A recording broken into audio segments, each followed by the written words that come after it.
Hey, gang, welcome to the second to last time I shall greet you from this radio home of the last 12 years. Holy smokes. There's a lot of KonMariing going on here today. A lot of KonMariing going on here today. Your Monday poll question: should states ever engage in mid-decade redistricting? What is that all about? My emphasis is on the word ever, and I'll explain why in just a moment. First, thank you to my friends at Parks Casino. I love my music. I'm excited to tell you who'll be rocking the Excite Center at Parks Casino, my casino of choice, accessible from anywhere in the Northeast. And from now until the end of the year, a lot of great bands coming up. UB40, September 6th, just announced Friday, December 19, Aaron Lewis.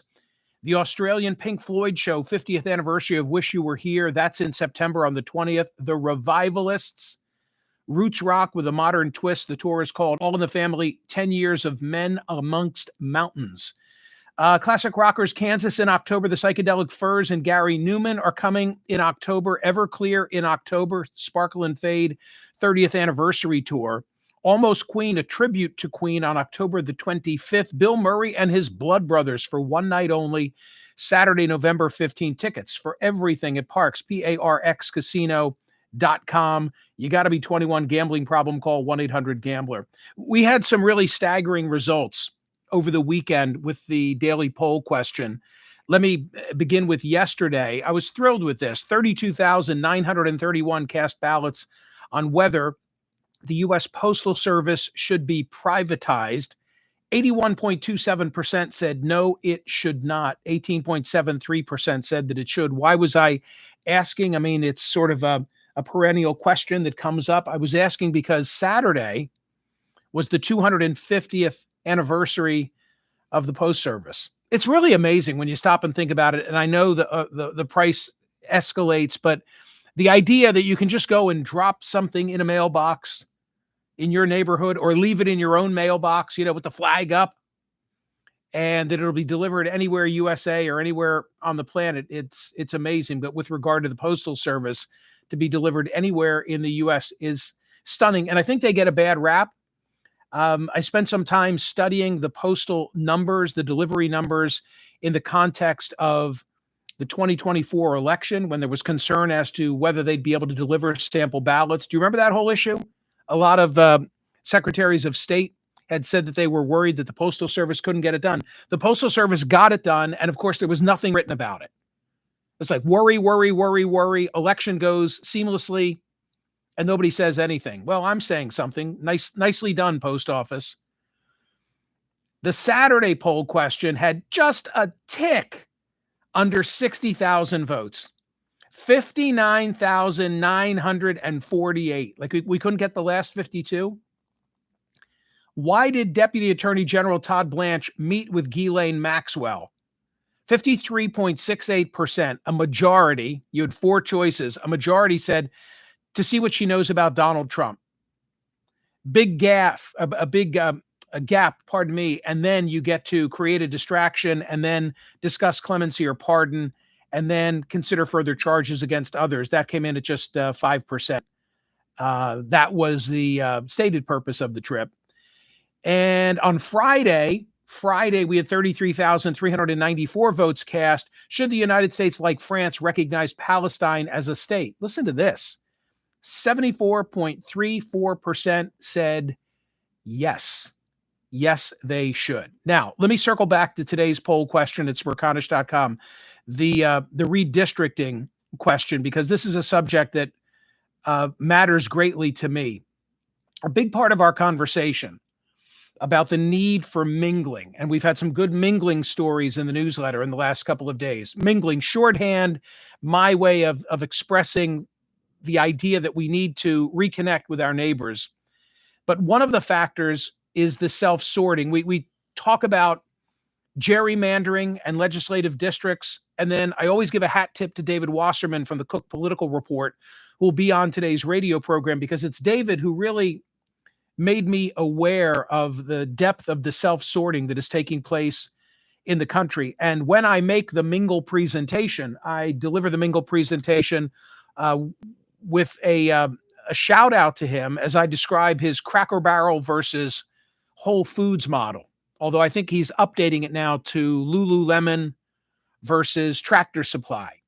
But the point is this: I blame the polarized media. I blame polarized politicians for a large part of the gap that now exists in terms of Americans not socializing and spending time mingling with one another.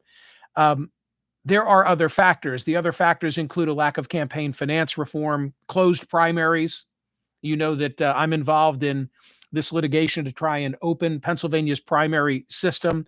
We'll see what the Supreme Court of the Commonwealth decides to do. If they don't accept our petition, then we go to the Commonwealth Court and we come back to them anyway. So I hope we'll just cut to the chase and get to it. But you're aware of gerrymandering, which is a process that often takes place after the census. Every 10 years, we go through reapportionment, and oftentimes political forces get control of that magic Sharpie and draw the maps to suit their own purposes. But David Wasserman has made me very aware of the level of self-sorting that's taking place, meaning we're living with, associating amongst the like-minded. And the data points in the Mingle presentation that I often cite include the fact that we have roughly 3,000 counties in the United States. 3,000 counties in the United States. And when I reference landslide counties, I'm talking about counties that were won by 20 or more percentage points during the presidential election. And I often will post in a PowerPoint presentation maps of elections going back to like 1980. And here's the point that they make. If you go to the 1980 election, Reagan versus Carter, and pardon me if you've heard the Mingle presentation and you've heard this from me before. We have a lot of new viewers and listeners who have not heard all the data. So I'm just going to briefly run through it. If you go to the 1980 map of the country, color shaded, the Reagan-Carter election, you see that of the roughly 3,000 counties in the United States, only 391 of them are landslide counties. Counties won by Reagan or run by Carter by 20 or more percentage points. In 2020, Biden v. Trump, the number is 1,726 counties are landslide counties. And in the most recent election, the number is 2,496. That's 80.2% of counties in the most recent presidential election landslide result. That's not gerrymandering because we don't redraw the county boundary lines. We redraw the state legislative and congressional district boundary lines based on the census. You're not living in a county. I'm not living in a county. I live in Montgomery County, Pennsylvania. I grew up in Bucks County, Pennsylvania, and in between Bucks and Montco, I lived in Philadelphia County. Those boundary lines have not changed in my lifetime, nor will they, and nor will yours. So there's something else going on besides gerrymandering, and that is self-sorting, okay? But gerrymandering remains a big problem. It remains a big problem, and now there is a move afoot in Texas to redistrict in between the census, meaning not just after the census, but mid term redistricting. I didn't know this was possible. And I spent a lot of time reading about these issues. I had no idea you could do this. So at the behest of President Trump, Texas is taking a look at redrawing their congressional boundary lines now in term for the midterm next year. And why are they doing that? Why are they engaging in a mid-decade? That's how I want to say it. A mid-decade redistricting because they want to gerrymander and because they know that Republicans will pick up 4 or 5 congressional seats. Well, the response now from California, among other Democratic bastions, is if Texas does that, then we're going to do it too. And it kind of sets off this mutually assured destruction where it's a tit for tat. And if Texas does it to benefit the R's, then somebody else is going to do it to benefit the D's. Now, I said when I told you the poll question, I emphasized my wording. And the way that I worded it was, should states ever engage in mid-decade redistricting? And the point I'm trying to make is I'm trying to have this as a catch-all question. I'm not just asking about Texas, because if I asked about Texas, the result would be 95-5, and people would be saying in my poll, don't do it. I thought that if I were clever and used the word ever, I would also cover a potential response, meaning if Texas does do it, should California respond in kind? From the Associated Press, redistricting usually happens after the once-a-decade population count by the U.S. Census Bureau or in response to a court ruling. Now, Texas Republicans want to break the tradition, and other states could follow suit.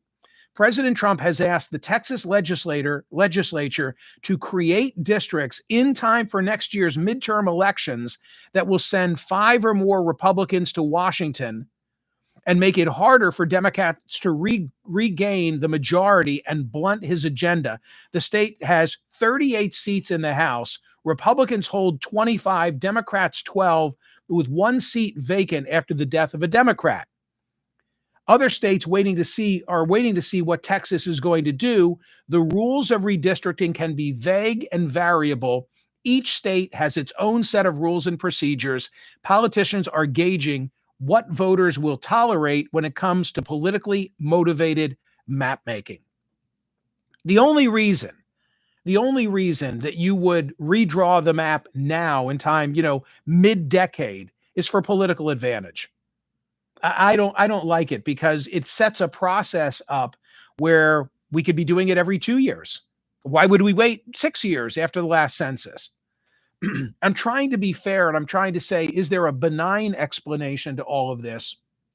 And the only thing that I can conclude is that maybe if you want to try and put a different spin on this and not assume that it's politics, potentially you could say, well, the data gathering is better today because of technology than it's ever been before. And why, if we know by the 06 cycle how the population has shifted, why wouldn't we immediately rely on that data and redraw the boundary lines so that they would be as accurate as they could be? Why should we wait every 10 years? Maybe that's the argument you're going to come up with. And I guess what I'm saying is, I know what I'm saying. I want uniformity. I don't want Texas doing one thing and California doing another. If we open this Pandora's box, then everybody ought to be on the same page so that it's constantly being updated across the board. But I don't like it. I think once every 10 years is just fine. And I'm going to get into this with David Wasserman from the Cook Political Report during the course of the program. I made reference. I'll tell you one other thing, because I love this data point, and I think you'll get a kick out of this. When I reference David Wasserman and Cracker Barrel and Whole Foods, and if you watch the Mingle presentation, which is on my homepage as delivered in Asheville, North Carolina, I go through the data. Cracker Barrel and Whole Foods largely build in different areas. Okay, think about it. You're probably a Whole Foods person or a Cracker Barrel person. Do you favor, what do I like to say in the presentation? Fixins or fair trade labels? Fixins or fair trade labels? If you have a Cracker Barrel and a Whole Foods in your area, both of them, chances are you're in a purple area. I do in Montgomery County, Pennsylvania. The Blue Route has in Plymouth Meeting a Whole Foods, and they would say Norristown. It's probably between Norristown and Conshohocken is the Cracker Barrel. I know, because that's the one that I go to. And yeah, it's a relatively purple area. David Wasserman has tracked the voting patterns of election returns in counties that have a Cracker Barrel or a Whole Foods. And what's interesting, the story that they tell is if you go back to the 1992 election, that's the first one for which he's done this analysis. The gap between, and that was 92 was Clinton and Papa Bush. The gap between Cracker Barrel and Whole Foods counties was only a 19 percentage point gap. And then the Clinton reelection in 96, it grows to 24 percentage points. And then 2000 is Bush v. Gore, and it grows to 31. And then Bush's reelection in 04 is now 38. Again, the gap between Cracker Barrel and Whole Foods counties, 19, 24, 31, 38, 43, 45. By 2016, when Trump defeats Hillary Clinton, in 2016, it's a 52% gap. And in the most recent election, 2024, it was also 52%. That is a reflection of self-sorting. That is why it's part of the Mingle presentation, because it speaks to our going our separate ways without an influence from politicians drawing boundary lines, because it's county-based. The Texas subject is related, but it's different. It's redistricting state legislative and congressional boundary lines. I hope I've not confused the deal. I'm asking whether we should continue and do it every 10 years or allow for a mid-decade reassessment enabling reapportionment. But again, what's so magical about the 6-year cycle? Then why not do it at 8 years? Why not do it at 10 years? Why not do it at 2 years? I don't like where it's going. I don't like where it's going. I think it's just going to increase the level of polarization. So that's why it's today's poll question. The way that it's worded may seem a little dry and bland, but it's actually a fascinating issue, at least according to me. Okay. Please go vote at Smerconish.com on today's Monday poll question. Should states ever, that would mean you, California, ever engage in mid-decade redistricting? I am a no vote. I don't want them to do this, but it's a little more complicated, I think, than the wording might initially suggest. Go vote at Smerconish.com. Thank you for doing that. Like and subscribe, and set yourself up for notifications via YouTube. See everybody. Thank you.